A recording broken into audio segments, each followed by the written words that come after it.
Ya, dalam goyang menurut Kasima, kalau untuk goyang kenapa enggak boleh ya? Karena yang namanya musik itu jelas goyang. Nah, kalau di Kasima kan jelas yang kita sajikan itu lagu-lagu religi, lagu-lagu kasidah, lagu-lagu yang isinya ada nasihat Islaminya. Nah, gitu. Yang salah itu bukan goyang, bukan jogetnya. Cuman yang salah kalau misalnya yang nyanyi atau yang bawakan lagunya itu pakai baju seksi, terus mengundang birahi, syahwat atau yang lain sebagainya.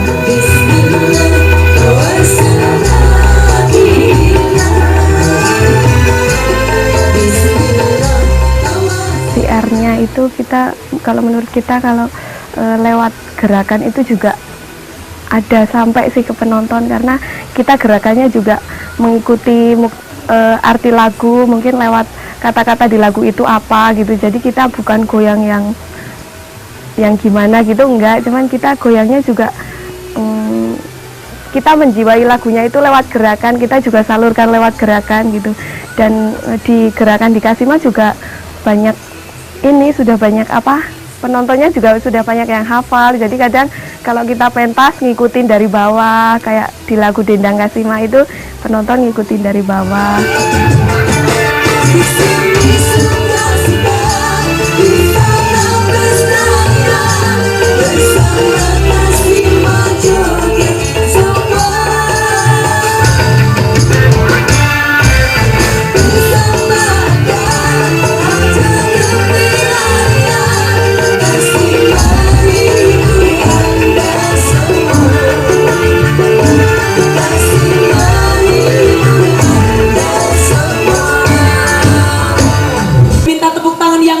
Kasima Bapak Ibu.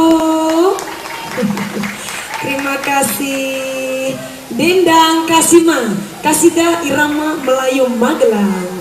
Tadi ada jingle dari kami. Silakan Bapak Ibu jamaah pengajian, karena kita akan mendengarkan tausiah yang hadir dari kota Salatiga.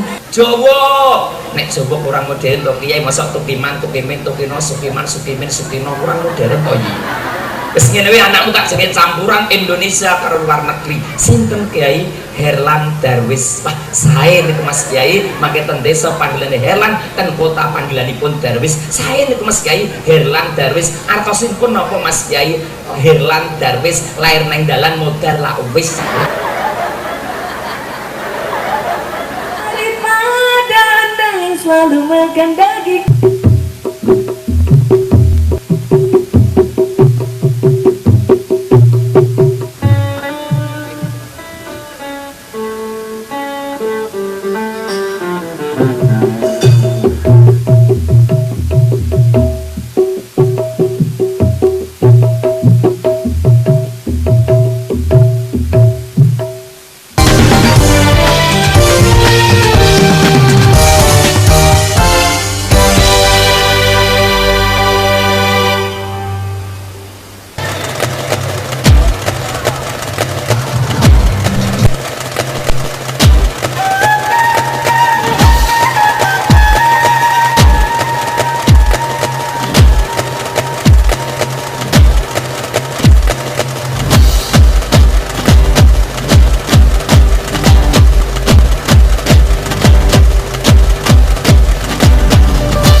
syiar dalam goyang menurut Kasima, kalau untuk goyang kenapa enggak boleh ya, karena yang namanya musik itu jelas goyang.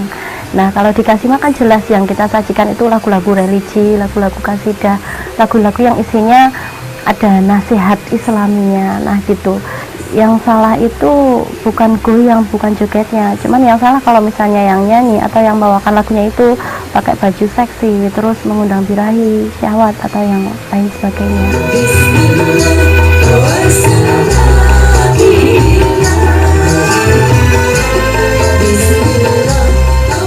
PR-nya itu kita, kalau menurut kita kalau lewat gerakan itu juga ada sampai sih ke penonton, karena kita gerakannya juga mengikuti arti lagu, mungkin lewat kata-kata di lagu itu apa gitu. Jadi kita bukan goyang yang gimana gitu, enggak, cuman kita goyangnya juga kita menjiwai lagunya itu lewat gerakan, kita juga salurkan lewat gerakan gitu. Dan di gerakan di Kasima juga banyak ini, sudah banyak penontonnya juga sudah banyak yang hafal. Jadi kadang kalau kita pentas ngikutin dari bawah, kayak di lagu Dendang Kasima itu penonton ngikutin dari bawah.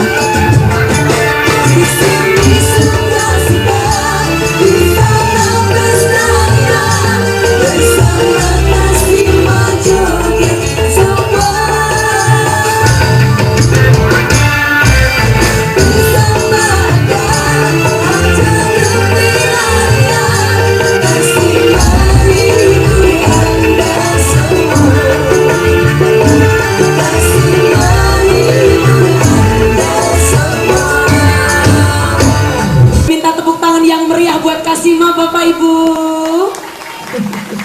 Terima kasih. Dendang Kasima, kasidah irama Melayu Magelang.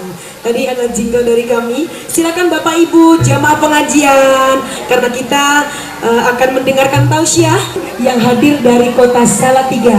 Jawa, nek Jawa kurang modern to kiai, masa tukiman, tukimin, tukino, sukiman, sukimin, sukino kurang modern to iki. Wis ngene wae anakmu tak jenenge campuran Indonesia karo luar negeri. Sinten Kiai Herlan Darwis. Wah, sae niku Mas Kiai, mangke ten desa panggilane Herlan, ten kota panggilanipun Darwis. Sae niku Mas Kiai Herlan Darwis. Artosipun napa Mas Kiai Herlan Darwis, lair nang dalan modar la wis. Daripada Anda selalu makan daging, tapi korupsi bikin rakyat miskin, dasar pencuri. Kowe udah pencuri kok kowe mbek namat aku, maksudmu apa kowe? Kowe nek pencuri yo namat ki tukang syuting iki.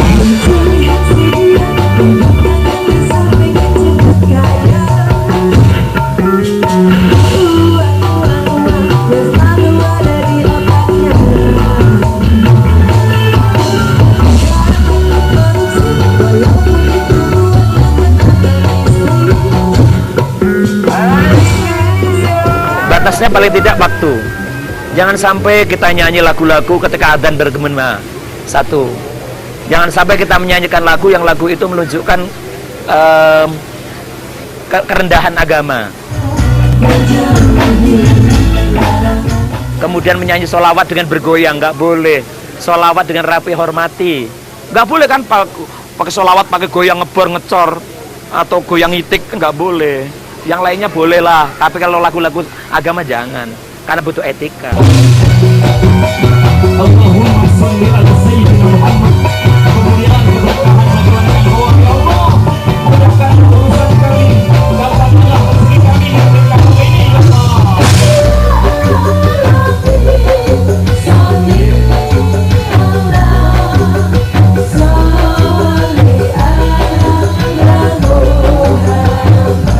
Sekali pro kontra yang masuk di Kasima ini. Contohnya ada beberapa kalangan yang bilang Kasima itu katanya kasidah, tapi kenapa merusak syiar Islam dengan cara membawakan lagu-lagu kasidah, dibuat reggae, dibuat rock.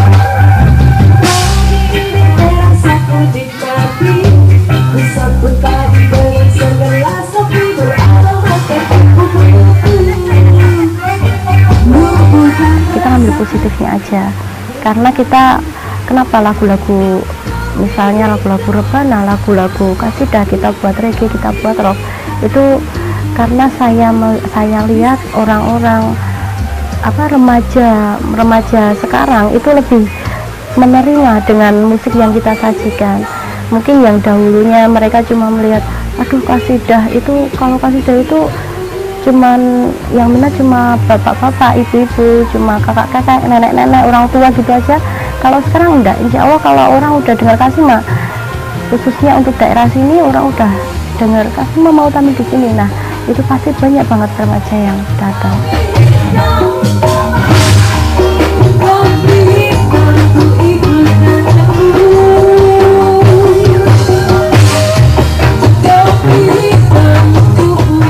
Toh hampir semua cara dakwah sekarang sudah mulai dengan seni, ya, di luar di lingkungan religi pesantren ya. Orang sekarang di luar hampir setiap musik orang undang pengajian ada rebananya, ada musiknya kok. Sekarang bagaimana cara mengemas aja ya, kalau majelisnya orang-orang tua ya jangan berdirilah, kita duduk kok. Kalau masyarakatnya begini, apa yang mereka kehendaki ya ditatalah. Kalau orang depan orang tua ya jangan bergoyang, jangan pakai irama goyang, goyangnya yang sopan, jangan sampai yang dilihat di atas pakaiannya kelihatan.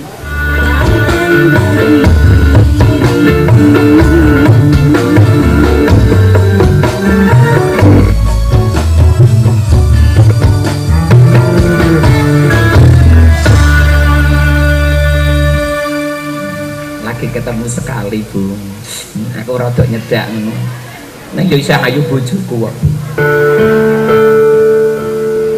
Berangkatlah sayang, hati-hati di jalan. Wong wedok nek rezekine kurang, yo nangis.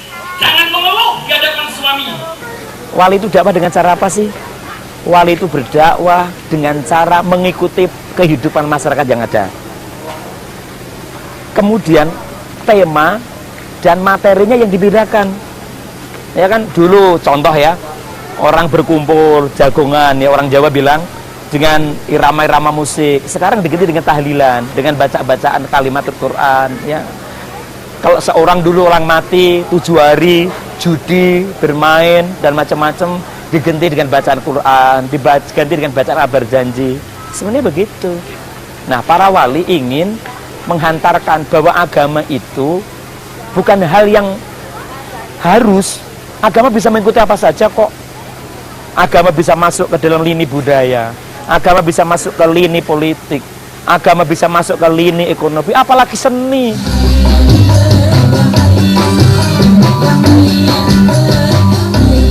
Nah, pendekatan Islam saya kira kita sudah sama-sama tahu bahwa Islam banyak yang menyimpulkan tidak dengan kekerasan di Jawa itu. Jadi kalau cerita banyak kekerasan itu banyak peneliti asing mengatakan, tapi justru sangat soft sekali mereka masuk. Ada alat ya, alatnya adalah seni. Kita lihat siar yang paling jelas adalah ketika para wali ya, itu contoh yang sangat menarik.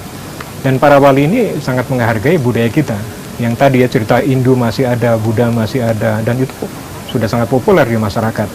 Tapi dia tidak menghilangkan ya. Dan para wali sadar betul kalau kami secara paksa siar Islam dengan agama Islam ini kan sangat frontal sekali ya, karena Hindu Buddha ini kan konvensional dan mereka sangat komunal ya, dan mereka bertumpu pada upacara kepercayaan. Nah, ketika Islam, kalau dulu politeisme lalu Islam monoteisme, ini kan suatu yang frontal, dan ini para wali saya kira sangat sadar sekali, nggak bisa kita frontal. Dan cara pakai apa? Dia pakai kesenian yang sudah berlangsung.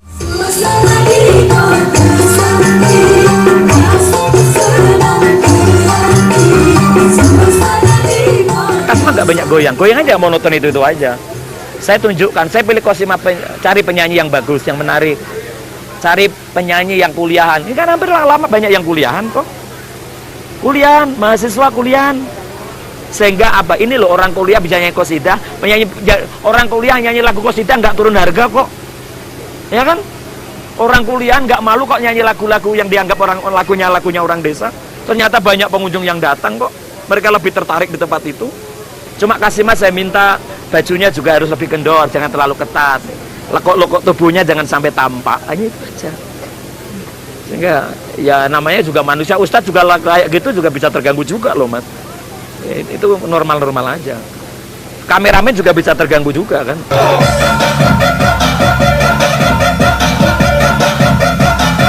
Asik, asik, tangannya asik, asik, asik.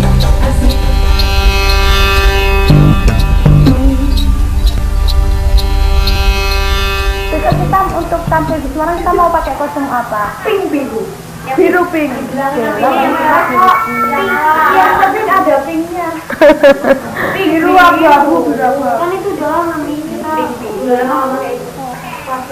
Pink biru ya. Ya udah nggak apa-apa. Boleh pink biru. Kalau panitia udah pernah lihat perform kita waktu pakai kostum mana? Ini berarti harus ganti kan? Iya. Karena satu tempat ya kan. Kalau ini yang desain siapa? Mama Oh, iya. yang desain. Temanya kalau untuk masalah warna kita pilih yang cerah karena buat di panggung buat satu biar kelihatan bagus kompak. Ya ini mengikuti trennya. Kalau tren dibikin nggak terlalu ketat, dibikin nggak terlalu longgar. Karena banyak yang anak-anak masih muda-muda ini biar kelihatan nggak tua gitu kan. Sesuai dengan usia mereka ini anak-anak kan masih ABG gitu kan. Jadi kita bikin yang nggak ya sedikit mewah lah, meskipun ya ini sederhana sebenarnya, tapi kita bikin agak mewah, dikasih benik-benik ini karena untuk mengikuti tren sekarang. Dikasih. Ada yang komentar nggak? Iya pernah, terlalu seksi pernah, itu sering banget buat di komentar di Facebook terutama ya, itu sering banget kok kayaknya terlalu seksi, terlalu ketat gitu. Tapi ya ini konsep kita Kasima seperti itu. Nggak mau terlalu longgar nanti dibilang lebih tua atau ya mengikuti tren sekarang aja. Kita mudanya seperti ini, nggak terlalu ketat banget sih sebenarnya.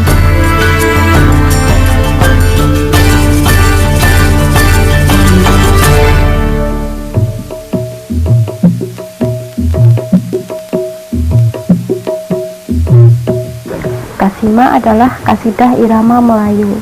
Nah, Kasima didirikan pada tahun 1984 sama ibu saya. Itu personelnya cewek semua. Awalnya itu ibu saya buat personel cewek itu berawal dari rebana. Nah, di situ dari rebana kemudian karena kita ngikutin perkembangan zaman ya, dan apalagi persaingan semakin lama juga semakin ketat itu. Dalam artian di Indonesia ini banyak sekali musik dangdut, musik apa lah.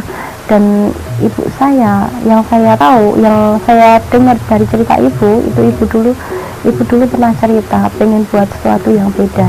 Nah di daerah sini dulu waktu Kasima pertama awal di daerah Magelang belum ada grup perempuan, cewek semua itu belum ada.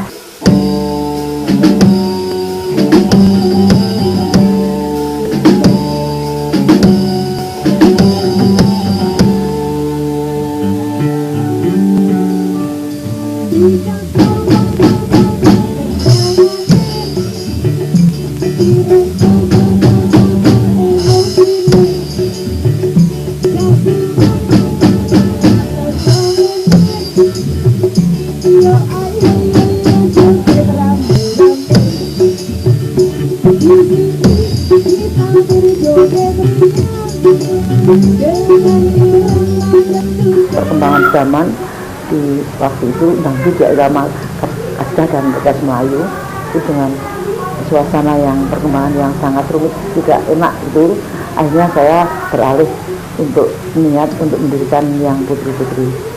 Nah, kemudian diri yang putri itu tepatnya tahun 94, jadi saya pimpinan Kasima sejak 83 dan 94. Nah 94 itu sampai sekarang sudah 3 periode.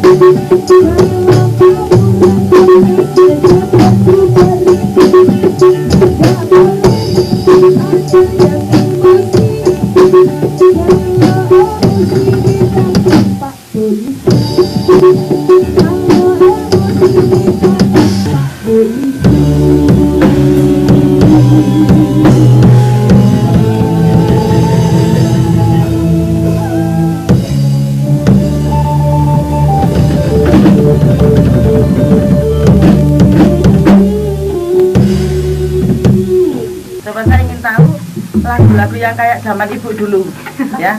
Dulu ibu tuh lagu-lagu kasidahnya monoton sesuai dengan pokoknya asli, nyontoh aset yang sudah ada. Terus nanti saya ingin dengar yang lagu-lagu irama gambus ya, religi tapi sudah dibuat reggae.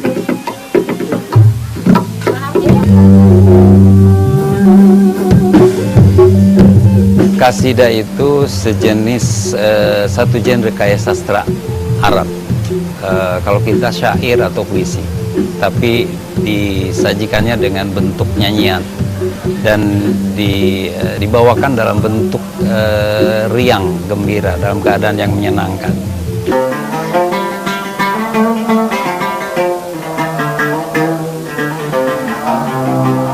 Ketika contoh saja mungkin yang masih ada diingatan kita ketika Nabi tiba hijrah di Madinah, mereka menyambutnya dengan satu kasidah yang kita sangat populer, Tol al-Badru alaihim.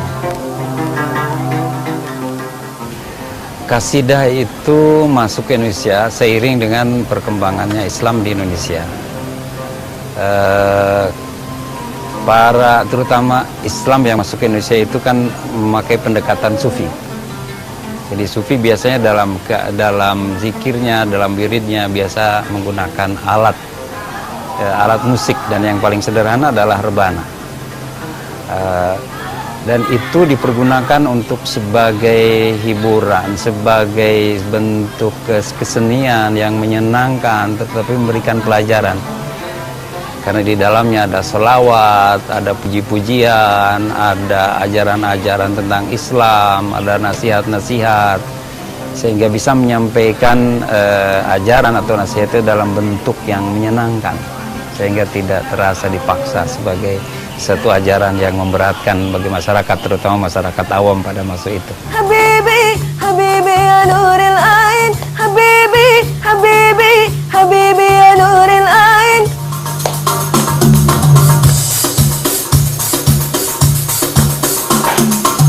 Habibi, Habibi, Habibi ya nuril ain, Habibi, Habibi, Habibi ya nuril ain ya sakin hayale. Begitu juga pada masa Abbasiyah. Abbasiyah juga banyak sekali ahli musik. Kalau sekarang ulama-ulama musik, misalnya saja ada Al-Kindi, filosof dan ahli musik. Ada Abul Faraj Al-Isfahani, dia sudah membuat buku Agnia itu tentang nyanyian dan musik 20 jilid. Ada tentang Al-Farabi yang bikin musik Kitabul Musik Al-Kabir, buku musik yang besar. Kemudian di Spanyol itu menjadi tempatnya, pusat pabriknya pembuatan alat-alat musik Arab pada saat itu. Jadi ulama pada saat itu memperhatikan musik. Nah, itu bedanya dengan sekarang. Setelah runtuhannya kekuasaan Muslim, umat Islam, para ulama-ulama tentu meninggalkan itu. Yang ada hanya syariah, yang ada hanya tasawuf dan sebagainya. Tetapi musik itu salah satu kajian Islam yang ditinggalkan. Pada saat Harun al-Rashid dan Al-Ma'mun itu luar biasa perkembangan musik. Sehingga mungkin menjadi contoh berikutnya bagi dunia barat yang belum ada apa-apanya.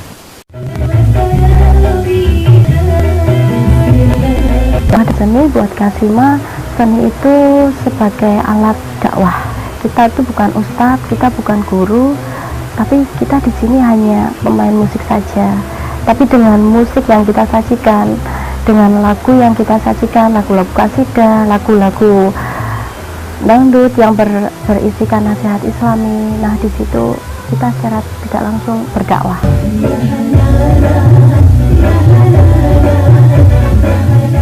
Lagu-lagu kita Kasima sebenarnya awalnya itu lagu kasidah, lagu sholawat, tapi sesuai dengan perkembangan zaman, karena banyak sekali yang request minta lagu dangdut, minta lagu band, ya kita mau gimana lagi, kita harus nurutin aja ya, karena konsumen kita memang rata-rata sebagian besar orang yang suka musik dangdut.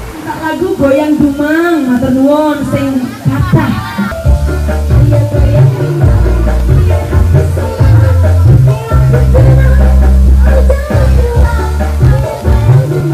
Kayak lagu-lagu koplo. Nah makanya nggak cuma lagu dangdut aja, tapi sampai lagu kasidah, lagu rebana itu kita buat koplo, kita buat reggae, kita buat rock bahkan.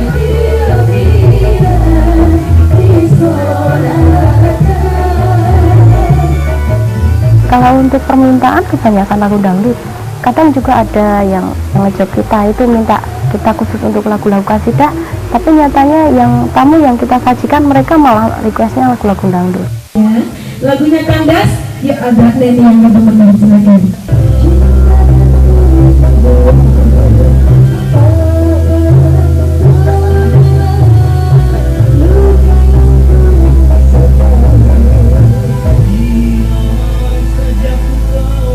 Kalau dikasih mah lagu-lagu dangdut itu saya batasi mas. Misalnya lagu-lagu yang syairnya ada agak senonoh gitu, kita nggak mau bawakan.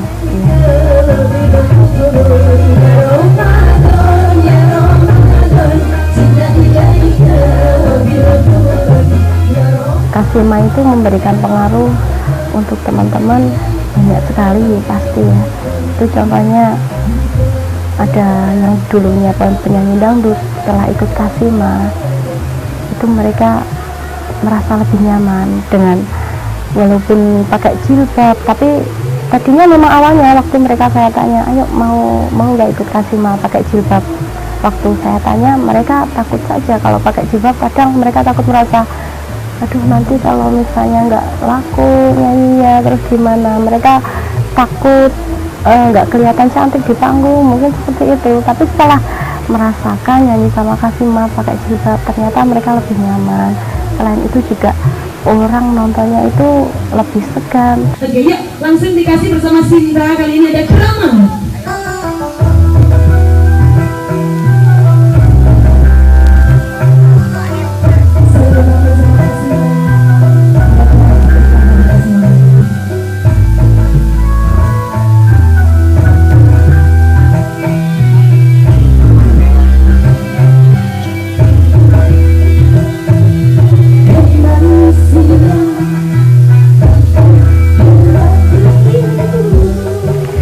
Saya Susi Susanti, nama panggung saya Sinta Tasmira. Saya di Kasima sebagai penyanyi baru 2 bulan.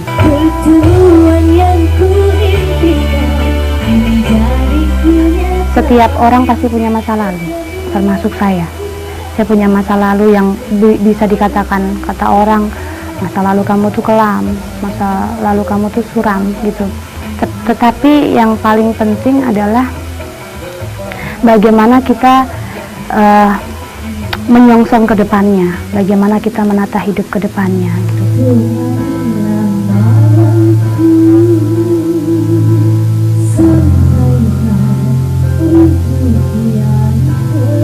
Kalau kita masih bisa lebih baik, kita masih bisa berusaha untuk lebih baik, kenapa tidak gitu. Dan semoga dengan saya berhijab dan juga menyanyikan syair-syair lagu qasidah gitu, bisa mengajak orang yang ingin lebih baik terus ikut mengikuti. Ayo sama-sama kita, belum telat kok, belum telat. Ini saatnya kita untuk berubah, untuk menjadi lebih baik tuh sekarang. Kapan lagi? Besok-besok nunggu tua, aduh keburu malaikat datang. Dulu sebelum di Kasima, saya penyanyi dangdut, penyanyi panggungan. Kata orang sih, saya termasuk penyanyi yang seksi.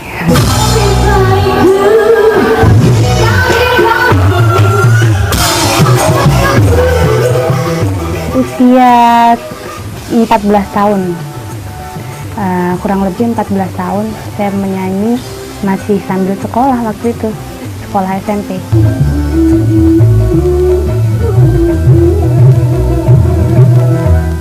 Pakaiannya minim-minim banget, pokoknya seksi deh.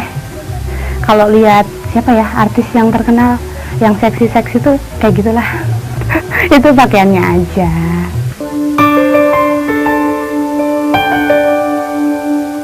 Biasanya dulu tiap hari ya? Iya, tiap hari. Iya, akhirnya dia pulang, kembali ke sini. Terus yang dirasakan apa waktu di sana? Macam-macam, karena masih kecil, terus sendirian di perantauan, kan jauh sama keluarga waktu itu. Cukup rasa takutnya cukup tinggi lah, cukup tebal banget gitu. Terus penonton tuh naik gitu, terus nyawer gitu kan.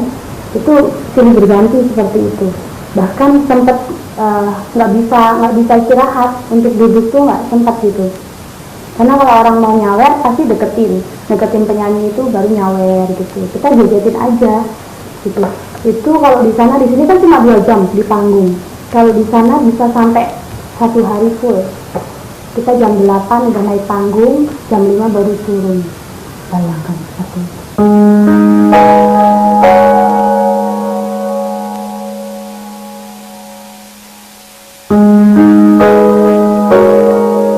Pengalaman yang paling kelam itu saya pernah dijerumusin sama orang. Itu penyanyi juga, penyanyi bisa disebutin ibu kota lah gitu. Saya di sana awalnya ditawarin untuk rekaman gitu. Walaupun saya juga keluar biaya waktu itu gitu. Tapi lama kelamaan saya dibujukin untuk yang kayak udahlah, kamu pisah aja dari suami kamu jauh aja dari keluarga kamu tinggal di sini, bahkan kamu ikuti gaya hidup aku. Seperti itu tiap harinya, tiap kita ketemu makan, tiap kita ketemu, pokoknya setiap kita ketemu itu pasti didoktrin hal-hal yang seperti itu. Ketika Sinta ini dari hijrah menjadi berhijab, ini rezekinya juga semakin meningkat ya, signifikan sekali. Dari kemarin-kemarin yang bangsanya pasar itu menengah ke bawah, sekarang malah menengah ke atas. Jadi lebih bagus rezekinya dia. Kan dulu padahal pakai goyang-goyang seksi. Iya, pada waktu itu dia pakai goyang terlalu seksi, kemudian mempertontonkan maaf aurat sedikit lah gitu. Nah, dari itu justru pangsa pasarnya itu rezekinya jeblok gitu lah. Tapi justru ini dia berhijab ini luar biasa, keterpautannya itu.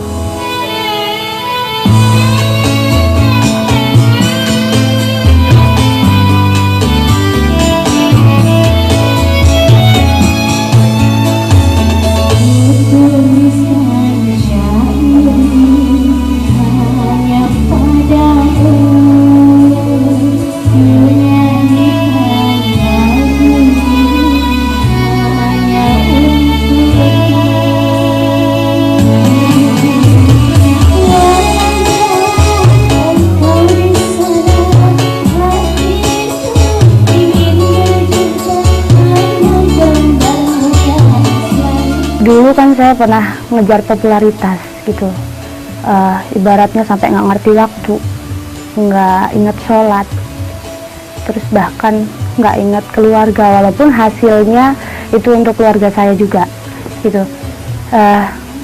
Tetapi yang saya dapatkan itu bukan kebahagiaan, bukan sama sekali gitu.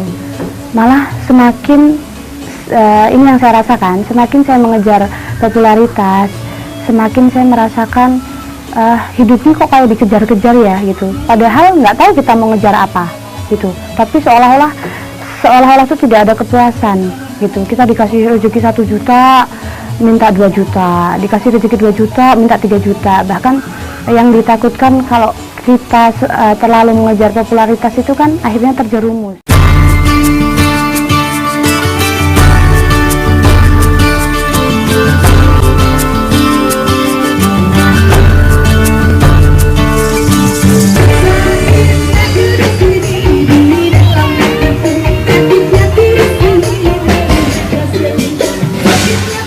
Arti keberkahan itu lebih ke tenang sih hatinya, damai, menjalankan sesuatu itu tidak dengan terpaksa. Contoh, kalau dulu kan sebagai penyanyi panggungan itu karena tuntutan harus seksi, sebenarnya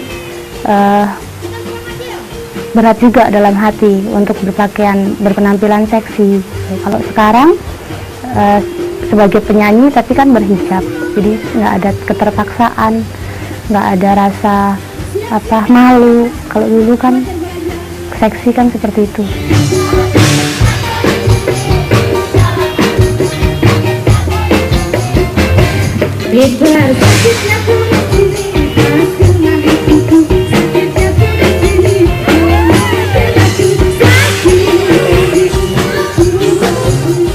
Kalau dulu itu job siang malam tanpa henti itu masih kurang-kurang aja.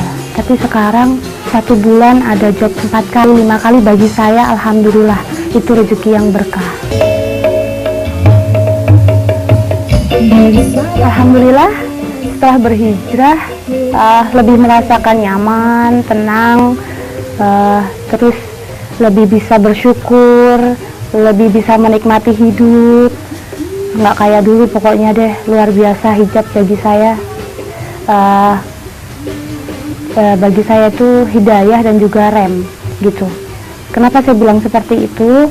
Karena kalau dulu kayak nggak ada yang batasin. Kalau sekarang karena saya berhijab, misal saya berbuat sesuatu ataupun saya berkata sesuatu yang itu tidak baik gitu, menurut saya tiba-tiba saya ngerasa loh, saya ini kan sudah berhijab gitu, saya nggak boleh seperti itu. Tiba-tiba ada rasa rem gitu loh, ada yang rem gitu aja.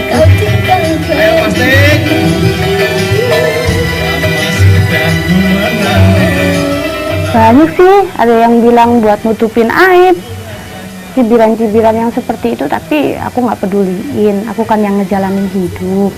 Kalau mereka di luar sana hanya bisa mencibir itu, ya maklum aja, karena mereka tidak menjalani hidup saya.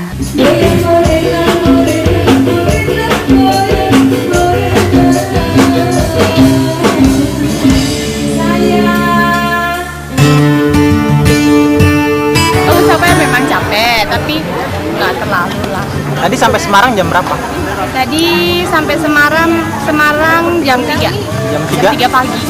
Langsung tampil jam 5 kita udah on di sini. Karena takutnya kan jalan ditutup. Makanya kita on di sini. Gitu. Istirahatnya gimana? Kita belum istirahat, alhamdulillahnya. Nanti kita istirahat. Paling ayu jalan kan? Paling ayu sekarang. Nyanyi dulu. Koplo sama ini jobnya banyakan mana? Kalau dulu tuh sebenarnya dangdut pas lagi moncer. Sekarang dangdut itu ngedrop gitu. Kenapa ada grup ini yang sekarang moncer? Karena ini kan nggak hanya dangdut tapi qasidah. Ya makanya masih tertolong. Kalau hanya dangdut aja, saya yakin jobnya pasti nggak sebanyak ini. Gimana sih awalnya ceritanya kok adiknya yang tadinya anak band tiba-tiba tertutup, berjilbab, kasidahan, dangdut? Ya mungkin dia nemuin jadi dirinya aja sih. Dulunya emang dia ngeband biasa, cuma sekarang mungkin dirinya udah dapet di situ sih. Sempet kaget ya? Ya sempet sih, soalnya kan aku sama dia akhirnya beda banget. Kalau dalam musiknya itu genrenya aku sama dia udah beda banget. Kalau adiknya? Kalau adik kan genrenya emang ke dangdut. Terus ya, sekarang tapi dulu sempat sama sempat satu band juga. Cuman dia dulu pas satu band nggak main gitar kan gitu. Alirannya apa waktu itu? Waktu itu rock sih.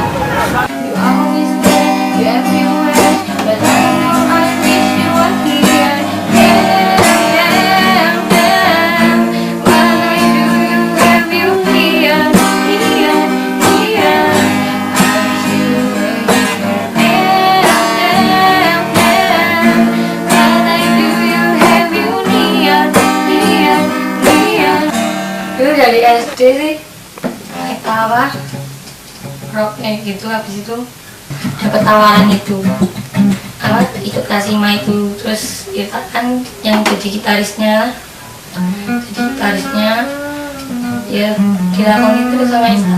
Kaget nggak sih dulunya anak band, terus tiba-tiba sekarang jadi? Ya sempat kaget, dulu rocknya baik banget, lagunya aja yang kayak kotak gitu itu beraksi kan.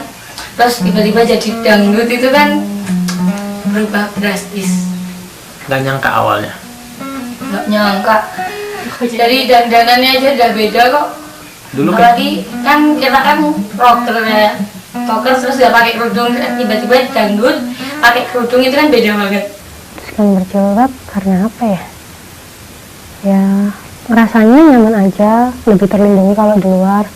Kadang kan kalau yang pakai yang ya biasalah atau apa yang pendek-pendek atau gimana kan pasti kalau lewat cowok-cowok itu digodain kadang. Tapi kalau pakai jilbab tuh rasanya beda gitu.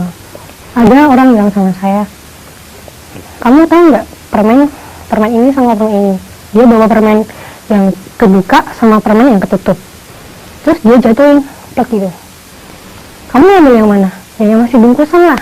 Itu perempuan orang berjilbab sama nggak berjilbab gitu. Saya langsung ya mikir keras waktu itu. Cuma ya gimana ya, teman-teman juga nggak pakai, terus ya masih bimbang-bimbang gitu. Tapi sekarang insya Allah dari dikit-dikit saya lakuin karena untungnya juga banyak gitu menurut saya.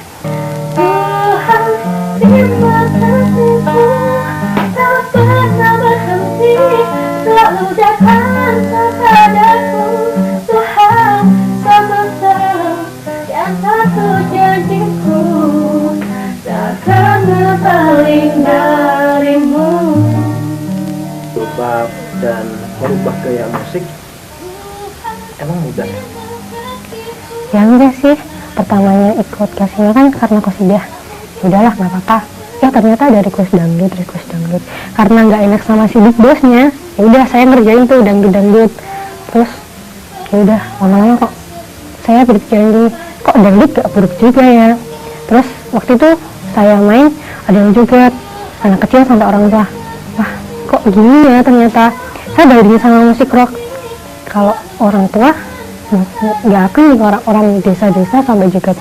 Tapi kalau orang kota ya semuanya bisa joget lah, dangdut pokoknya gimana ya, bisa buat semuanya joget gitu, buat semuanya menikmati gitu. Bisa nyanyi ya?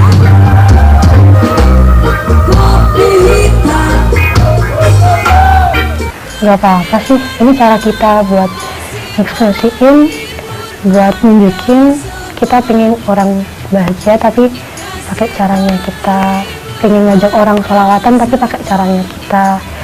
Soalnya gimana ya, kalau menghadapi globalisasi, anak-anak muda sekarang nggak mungkin juga kan kita masih pakai musik qasidah yang tempo dulu banget. Soalnya juga kita ngejar apa yang mereka suka gitu. Ini kita ekspresikan ke sini, ya alhamdulillah ada yang menerima. Kalau ya nggak menerima ya udah nggak apa-apa. Gini cara kita ekspresiin, yang penting kita nggak buat maksiat, kita nggak bikin yang aneh-aneh, bikin kontroversi. Kopi hitam